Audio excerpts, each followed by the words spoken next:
This Family Life News podcast is made possible by the support of listeners like you.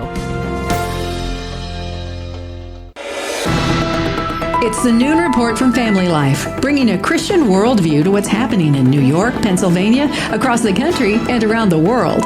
Weather with Kevin Williams, and faith-focused feature stories with the Family Life News team. Now, here's what's happening. Good afternoon. Welcome to the broadcast. It's air that you wear and smell today. If it smells like a campfire outside, here's why. Smoke from Canadian wildfires is wafting our way. It's led to air quality alerts. Couple that with more high, hard heat, and it'll make it downright dangerous for some to be outside. Terrence O'Leary with the New York Division of Homeland Security. Heat is actually the most deadly natural condition that happens. Like nothing in nature kills more people than heat, more than hurricanes, more than tornadoes, more than flooding. Nothing kills more than heat. Fortunately for us, we'll get a break from the heat later this week, but it comes with a price. Looks like stormy weather's in store for your weekend. President Trump's in the Family Life listening area today. He's speaking at the U.S. Army College in Carlisle, Pennsylvania. The commander-in-chief wants to speed up weapons production. Some of the nation's most prominent national security and military leaders are taking part in that roundtable discussion this afternoon. More strikes in Iran, and this time they're happening during the daylight hours. The U.S. military stepping up its bombing campaign in and around the Strait of Hormuz. Fox's Anita Vogel. The president making clear Iran is in for plenty more pain unless and until it gets back to the negotiating table. They'll continue until I say it's enough. President Trump insisting the Strait of Hormuz is once again open for business for everybody but Iran. Although he did back off a bit from his plan to impose a 20% fee for that service provided by the U.S. military. President Trump is threatening to bomb Iran's bridges and power plants as soon as next week, and he's not ruling out the possibility of a ground invasion as well. ICE is ordering agents to cease most traffic stops after 2 migrants were shot dead during raids in Maine and Texas the past week. Border Czar Tom Homan. But look, it's not a policy change. It's a temporary pause. The last couple of shootings, ICE leadership along with DHS, they want to look at these last couple of incidents and look, is there something that could have been done better? Is there any training that can be improved? Jenny Terre with the Daily Wire. This is something that is going to impact the arrest numbers, of course, because now it's going to take more time to, one, get judicial warrants, to knock down doors. It's also going to be a risk to those officers who are then going to catch illegal immigrants at their homes where they're in their elements and may have access to weapons. ICE agents will also start wearing body cameras after those 2 recent fatal shootings in Texas and Maine. President Trump's former personal attorney Todd Blanche is sitting for his Senate confirmation hearing today. He's been nominated to serve as Attorney General. Blanche is the current acting Attorney General after taking over for Pam Bondi back in April. This is the first hearing of the Judiciary Committee since the unexpected death of one of its own, South Carolina Senator Lindsey Graham, over the weekend. The Democratic Socialists of America are on a roll, and now they're rolling out their political platform. It radically restructures the U.S. government by eliminating the office of president, as well as the Supreme Court and the U.S. Senate. DSA co-chair Ashik Sadiq. We just don't see the point of the Senate. Historically, it was meant to serve very wealthy people. Would you like to abolish the Senate? That's part of our platform, and we don't think that's extreme. The fringe movement, not so fringe anymore. DSA membership has surged from less than 6,000 a decade ago to over 120,000 today. They've even got charters in all 50 states. House Speaker Mike Johnson. This is not a game. Everybody needs to understand these crazy little mini Mamdanis who are popping up all around the country, they are a danger to you and your family. The DSA platform calls for open borders, free housing, free health care, and voting rights for criminals. Currently, there are 2 card-carrying members of the Democratic Socialists of America in Congress. 38 more won their primary elections this year. A search and rescue effort continues in the San Francisco Bay near Alcatraz Island after a boat tipped over in the water on Tuesday. They were hit by a wave or took on water. and the boat capsized. The 50-foot-long 3-deck pontoon boat was carrying 20 souls, most of them from the same family. Our understanding was there was some kind of memorial service that they were engaging in. That's why they were using this particular vessel. This is an all-hands-on-deck search and hopefully rescue. One passenger did not survive. 3 are missing. 16 got safely to shore. A stomach-churning foodborne illness continues to spread. It's in over 30 states now and is due to contaminated produce from lettuce or salad greens. NBC's Ann Thompson. Michigan has more cases than any other state, with 3,000 and counting. We spoke with the state's top doctor, who is pointing at lettuce, at least initially, and other leafy greens as the potential culprit, although federal health officials have not yet confirmed a specific food item as the source of this outbreak. The Centers for Disease Control is urging you to wash all your produce before eating it. The 2026 MLB All-Star Game is in the books. Correspondent Tony Genuodo. The American League faced the National League in the 96th MLB All-Star Game in Philadelphia to celebrate America's 250th birthday. The AL got off to a great start, scoring 3 runs in the first inning. 2 of them came off the bat of Yankees outfielder Cody Bellinger. Up the middle, and the American League cashes in. Alvarez in to score. Langoliers right behind him. 2-run single, Cody Bellinger. The call on Fox, his teammate Ben Rice tacked on another run to make it a 3-0 lead. And then in the 8th inning, White Sox third baseman Miguel Vargas went deep to extend the lead. The American League takes it 4-0 for the first All-Star Game shutout since 2013. Bellinger was named the Ted Williams Most Valuable Player. That's Tony Genualdo in Philadelphia today. Still to come on the Noon Report, smoke-filled skies, e-bike dangers, and housing the homeless. Hi, I'm meteorologist Josh Nichols here in the Weather Center. Poor air quality and more heat and humidity to talk about. I'll let you know when the air starts to improve in my forecast. All right, Josh, we'll see you in about 10 minutes. As if hazy, hot, and humid wasn't bad enough, now you can add smoky to the mix. As Josh alluded to, smoke-filled skies from Canadian wildfires wafting our way today. It's led to air quality alerts in parts of the listening area. Brett Thackeray with ABC 27 in central Pennsylvania. The heat wave rolls on, and so do our smoky skies after some wildfire smoke started to drift in here yesterday. It looks like it's going to be with us now through the end of the week. In some of the worst affected areas, you'll actually be able to smell the smoke from those fires north of the border. Family Life's Dee Haley continues our coverage from our Buffalo newsroom. Wildfires north of Lake Superior could impact western New York's air quality today, prompting the National Weather Service to issue an air quality alert until midnight tonight for those sensitive to smoky conditions. Winds are expected to shift more out of the northwest throughout the day, and as a result, western New York will be directly downwind of the fires, creating smoky or hazy skies. Those in sensitive groups should consider avoiding any strenuous activity. Today will also be another hot and sunny day with a high temperature reaching well into the 80s to around 90 degrees. Dee Haley, Family Life News. All right, Dee, thank you very much. It has happened again, another fatal e-bike accident. How many times have we talked about this? A 12-year-old boy killed on an electric bicycle last night in York County, Pennsylvania. He was hit by a pickup truck in Manchester Township. Hotel housing for the homeless continues to make headlines in Broome County, New York. The town of Vestal recently found code violations at the Parkway Inn, where 75 people in need of housing were staying. Broome County Executive Jason Garner says shutting down that hotel would have caused more harm than good. Closing this motel would not simply affect the people living here. It would overwhelm emergency services, strain law enforcement, burden hospitals and shelters,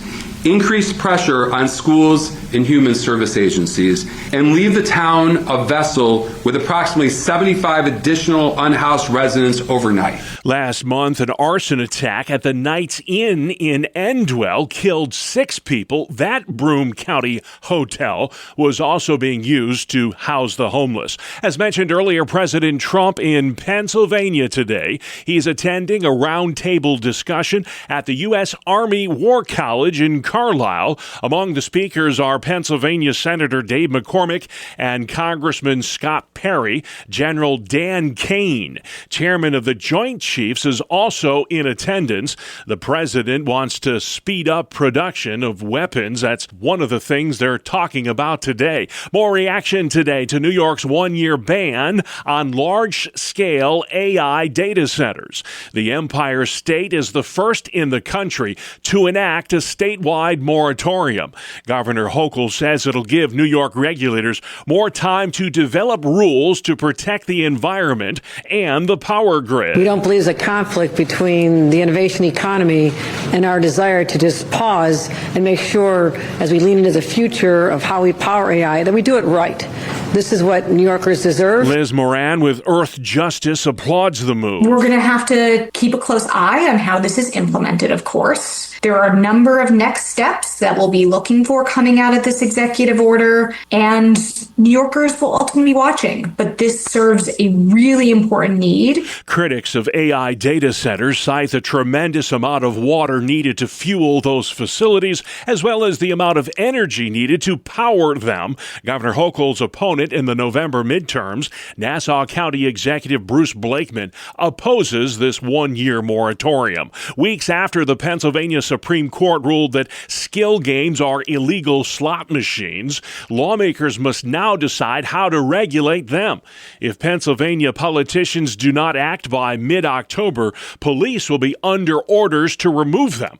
Republican Representative Jim Rigby. Now we've been tasked with setting up regulations for this. So it's just not a matter of saying, okay, they're legal, you're going to pay $50 a machine per month. Where are the machines going to be allowed to be? Who's going to be allowed to play them? There are an estimated 70,000 skill games in operation right now at convenience stores, bars, restaurants, and even laundromats all across Pennsylvania. 3 are dead after a small plane crash near the Adirondack Regional Airport in Saranac Lake, New York. That twin-engine fixed-wing aircraft went down shortly after takeoff late Monday evening.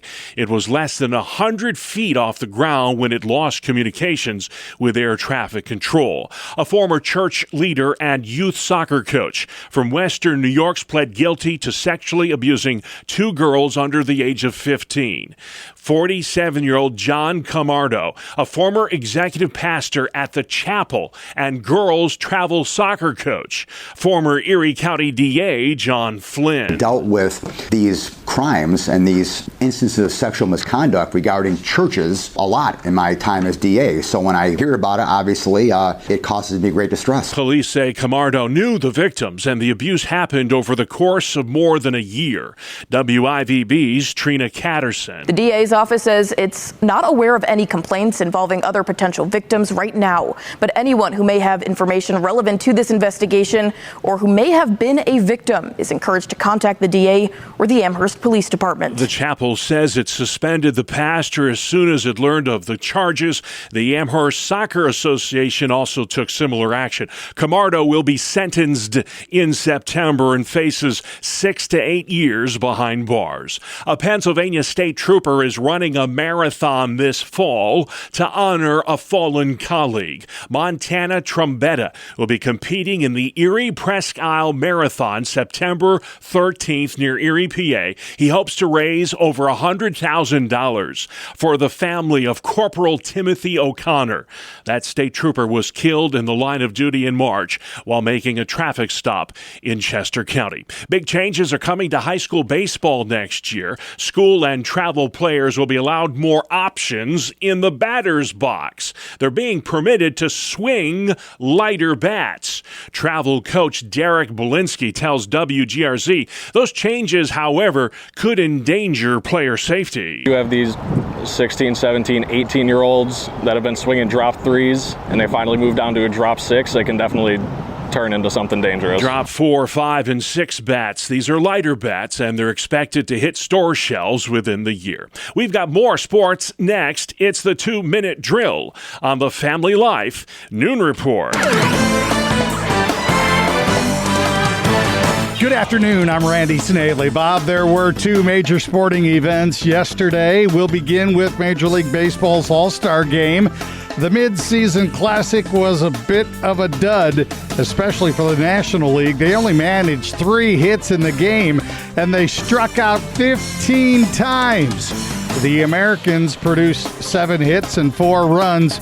Cody Bellinger was named the game's MVP. He drove in a pair of runs with a base hit in the first inning. Yankee teammate Ben Rice then followed with an RBI single of his own, and it was 3-0 after 1 and pretty much game over. Miguel Vargas hit a home run in the 8th inning that completed the scoring. 4-zip your final. On to the pitch. One team will now play for the World Cup, and it's not the team most expected to be there. Spain upset France 2-0, and Spain really controlled this game. It really wasn't all that close. France had been gunning for a 3rd straight appearance in the finals, but it was not to be. Instead, Spain will play for the championship against either Argentina, the defending champs, or England. The last time Spain was in the finals was back in 2010 when they won the cup over the Netherlands 1-0. Their head coach said his team right now feels unbeatable, and for good reason. Spain's unbeaten streak is now at 37 matches, and they've knocked off France the last 3 times they have faced one another.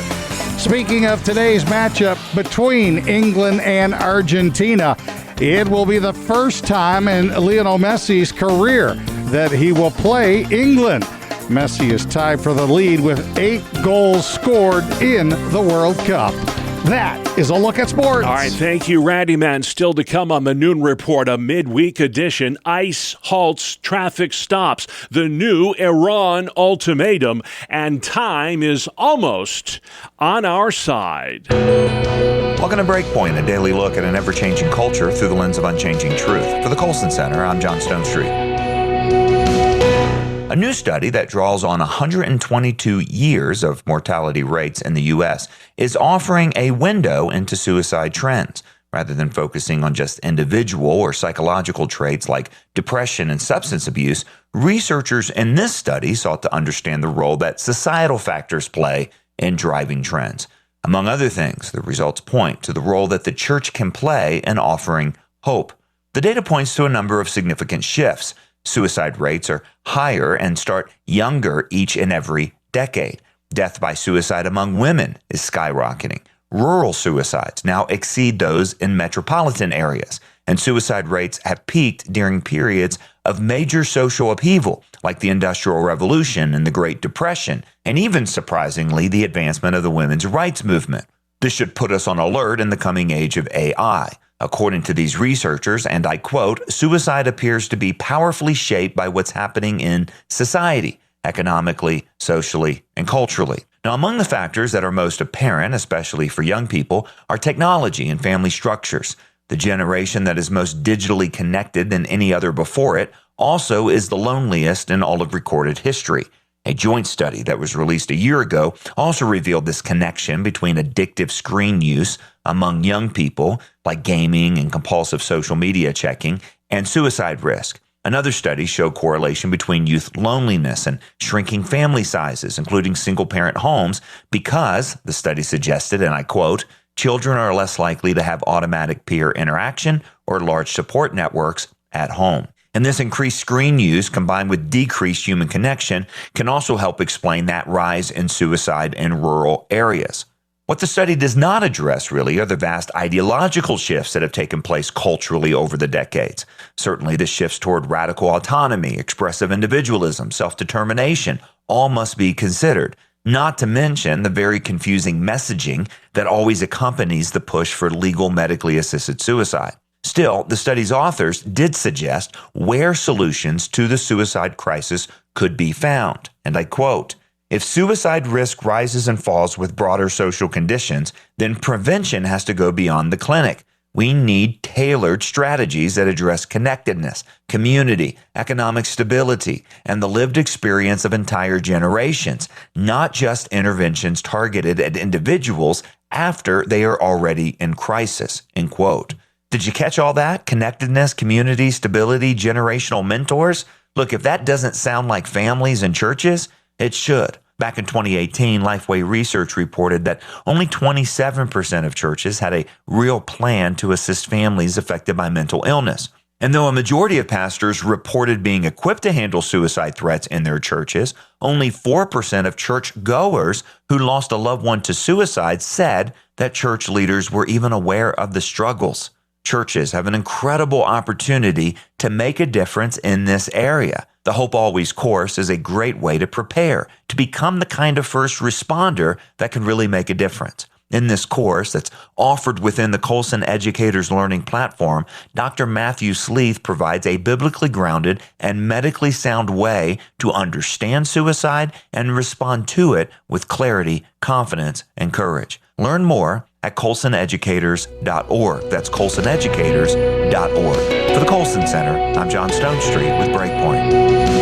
Thanks, John. Outside we go. It's the forecast where you live on the Family Life Noon Report. Here is the Family Life Weather Report. This afternoon features poor air quality for many, and of course we have the heat to deal with as well. Temperatures will top out in some cases into the low and mid 90s, especially over Pennsylvania. For tonight, it's hazy with that smoke aloft, a few clouds, the low temperature into the mid 60s to near 70. For tomorrow, look for an ample amount of sun. The smoke starts to thin. High temperatures, though, still into the mid 80s and low 90s. All right, Josh Nichols at the Weather Center. Thank you. This is the Noon Report.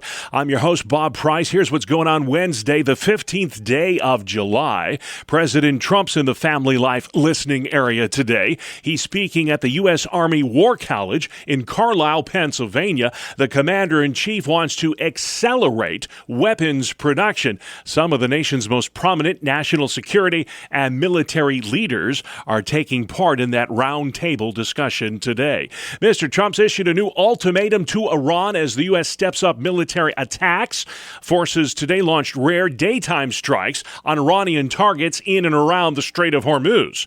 The president says civilian targets are next if Tehran does not get serious about making peace. Next week it gets really bad for them because next week comes the power plants, next week comes the bridges. We're going to knock out all their power plants, we're going to knock out all their bridges unless they get to the table and negotiate. Military analyst Steve Yates. I think the president has been very careful to try to leave in place the wherewithal for the Iranian people and whatever coalition post-conflict can help rehabilitate Iran under a better leadership. Iran's a country of about 93 million people, and polls indicate just 10 to 20% of those 93 million actually support the current regime. The president's former personal lawyer sitting for his Senate confirmation hearing today, Acting Attorney General Todd Blanche, facing tough questions from Democrats and Republicans on the Senate Judiciary Committee. It is the first hearing of that committee since the unexpected death of one of its own members, South Carolina Senator Lindsey Graham. The Homeland Security Department's making changes in the wake of two fatal ICE-involved shootings, one in Maine, the other Texas, all in the span of about a week. Officials are now instructing agents to suspend most vehicle stops. Border Czar Tom Homan says the changes, however, will not impact larger immigration enforcement raids. I hear a lot of noise right now. This is going to affect ICE arrests, and it's not going to. ICE agents are also being instructed to wear body cameras while making arrests. In the Maine and Texas shootings, no body cameras were on. A 3-deck pontoon boat capsized Tuesday afternoon in San Francisco Bay. One person is dead. 3 remain missing. 16 passengers made it safely back to shore. Officials say this all happened on a 3-deck recreational boat that was between the Golden Gate Bridge and Alcatraz Island, home to the infamous prison. They say it took off from a popular San Francisco yacht club and that it's believed the group was on the boat for a memorial service. NBC's Liz Croyt says choppy waves in the San Francisco Bay are complicating the search effort. A nasty stomach bug making the rounds this summer. Reporter Ann Thompson. Growing concerns over a multi-state outbreak of cyclosporiasis, the parasitic foodborne illness that can cause weeks of severe diarrhea and misery. The CDC identifying cases in 34 states with nearly 7,000 reports nationwide. The health agency is anticipating cases will increase possibly through August. The Midwest and Northeast hit especially hard by this stomach bug. Officials think the source of the outbreak is tainted lettuce or other leafy green vegetables. It is recommended you wash all your produce before eating it. Time is almost on our side. The U.S. House has passed a bill to make daylight saving time permanent, known as the Sunshine Protection Act. This measure puts the country on the time currently observed from March to November. The bill now moves to the Senate for consideration. President Trump has already hinted he will sign it if it reaches his desk. The pilot from the Miracle on the Hudson is battling Alzheimer's disease. ABC's Alex Stone. Over 7 million Americans are living with Alzheimer's disease, and Chesley Sullenberger is now one of them. In a statement, Sully, as he's known, announcing he has early-stage Alzheimer's and can find it hard to remember a name, or he'll forget a story, or may not sleep well. He is 75 years old and says he's looking forward to his future with his family by his side. Alzheimer's is the most common cause of dementia and gets worse over time. Sullenberger retired from flying as a commercial airline pilot in 2010. Alex Stone in Washington. Next at noon, a conversation with a Northern Tier pastor about a men's conference this weekend that's being simulcast at hundreds of churches nationwide Friday and Saturday. Our guest is the Reverend Homer Williams with the Sawyer Evangelical Church in Bradford, Pennsylvania. This 1613 Men's Conference, Pastor, if you would just explain what this is about. So the 1613 Men's Conference is anchored off of 1 Corinthians 16:13. Be on your guard, stand firm, be courageous, be strong, and do everything in love. It's across the country, and it's actually in some provinces in Canada as well. There's over 500 churches that are hosting a live stream of this conference. Yeah. This is all about encouraging men to be leaders in our families, in our workplaces, in our communities, in our churches.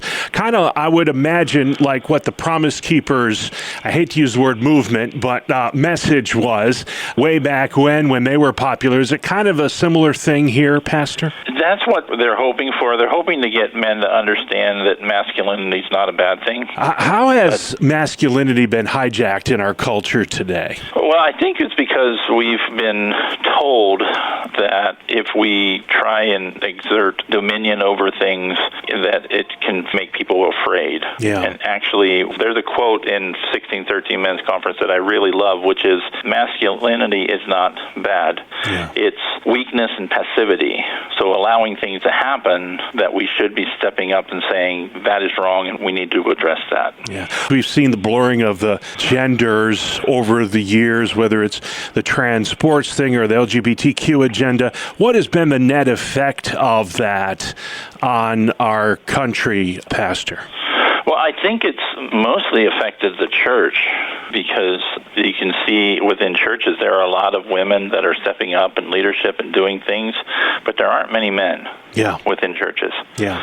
We really want to try to get people to understand, the guys to understand, listen, we need you here. You need your leadership. We need your example of what it is to be a godly man. Yeah, exactly. I just had a pastor on recently talking about some encouraging statistics from Barna that show Gen Z men, young adult men, are leading kind of for lack of a better term, spiritual awakening in the church today. That, in fact, the demographic that's most likely to attend church is that Gen Z man. Are you noticing that in your congregation?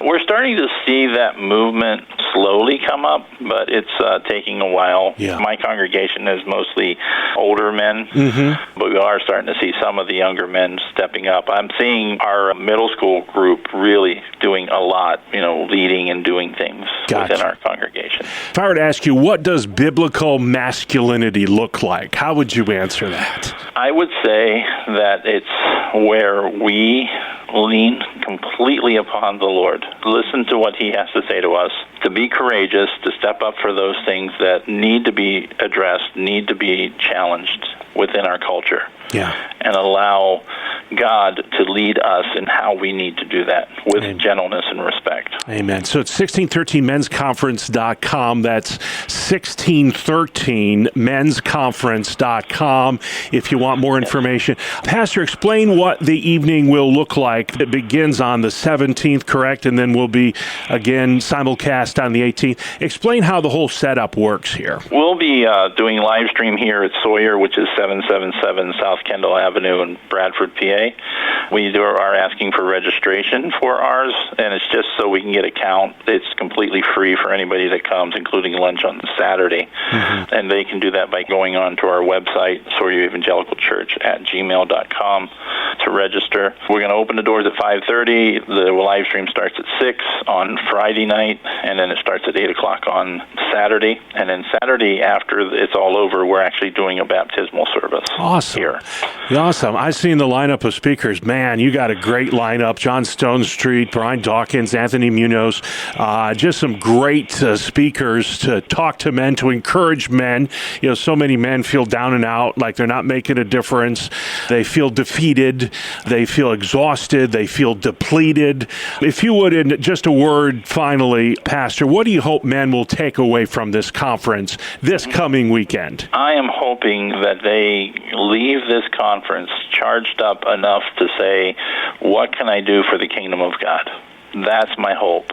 That's my prayer. Amen. That is Pastor Homer Williams with the Sawyer Evangelical Church in Bradford, Pennsylvania. The 1613 Men's Conference, that's what it's called, is this Friday and Saturday being simulcast at hundreds of churches nationwide. You can learn more at 1613mensconference.com. And finally, at noon for a Wednesday, paying homage to a popular candy that sounds gross but tastes oh so delicious.